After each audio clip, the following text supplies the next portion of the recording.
अभी कुछ समय से singing reality show Indian Idol 12 काफ़ी ज़्यादा सुर्खियों में चल रहा है।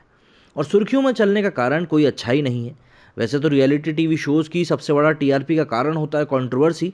और ऐसे में इंडियन आइडल के लिए ये समय अभी बहुत ज़्यादा अनुकूल चल रहा है, क्योंकि इंडियन आइडल की काफ़ी ज़्यादा कंट्रोवर्सीज निकल कर सामने आ रही हैं। जिसमें कि सबसे बड़ी कंट्रोवर्सी तो ये निकल कर आई थी कि किशोर कुमार के लिए जो एक शो बनाया गया था, उस शो में काफ़ी ज़्यादा क्रिटिसिज्म हुआ था। उस शो में जिस तरीके से हिमेश और नेहा ने गाना गाया था, उसकी भी काफ़ी ज़्यादा आलोचना हुई थी। उसके बाद जिस तरीके से अमित कुमार, जो कि किशोर कुमार जी के बेटे हैं, उन्होंने जो क्रिटिसिज्म किया था कि उनको पहले ही कह दिया गया था कि भाई सभी बच्चों की तारीफ़ करनी है, वो भी लोगों के गले से सीधे सीधे उतर नहीं रहा है।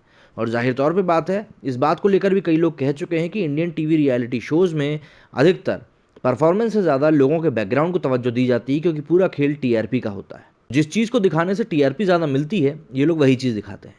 अब singing reality show Indian Idol 12 बीते कई दिनों से विवादों में घिरा हुआ है। पहले सवाई भाट को लेकर बोले गए झूठ को लेकर विवाद हुआ। उसके बाद किशोर कुमार के गानों को लेकर उठे विवाद ने लोगों को हैरान कर दिया। वहीं कंटेस्टेंट पवनदीप राजन और अरुणिति कंजीलाल के फेक लव एंगल से भी फैंस काफ़ी ज़्यादा खफा हैं। अब ऐसे में इंडियन आइडल 1 के विनर अभिजीत सावंत का बयान लोगों को हैरान कर रहा है। अभिजीत सावंत ने इंडियन आइडल 12 को लेकर एक बड़ी बात कही है। अभिजीत ने शो के मेकर्स की पोल खोल के रख दी। अभिजीत सावंत ने साफ तौर पर कहा कि आजकल मेकर्स कंटेस्टेंट के टैलेंट में दिलचस्पी ना लेकर उनकी गरीबी में ज़्यादा दिलचस्पी लेते हैं।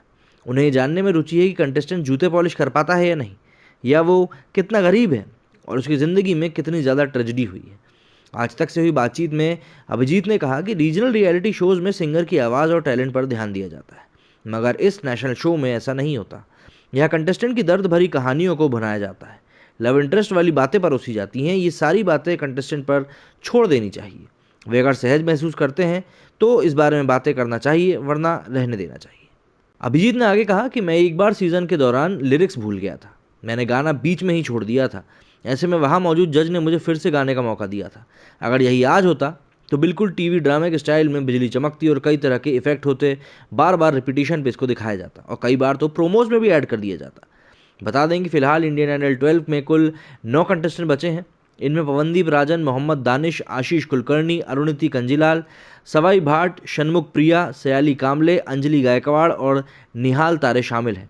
सभी की एक से बढ़कर एक फ़ैन फॉलोइंग निकलकर सामने आ रही है।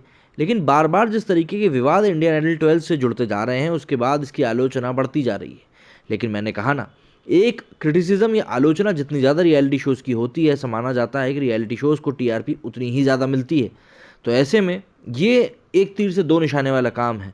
एक तरफ पब्लिसिटी भी हो जाती है और दूसरी तरफ टीआरपी भी बढ़ जाती है। तो अब देखना ये होगा कि इंडियन आइडल 12 क्या शांति से ख़त्म हो पाता है या फिर और ज़्यादा कंट्रोवर्सीज लेकर अपने साथ आगे बढ़ता है। मेरे इस वीडियो में फिलहाल इतना ही। जय हिंद, जय भारत।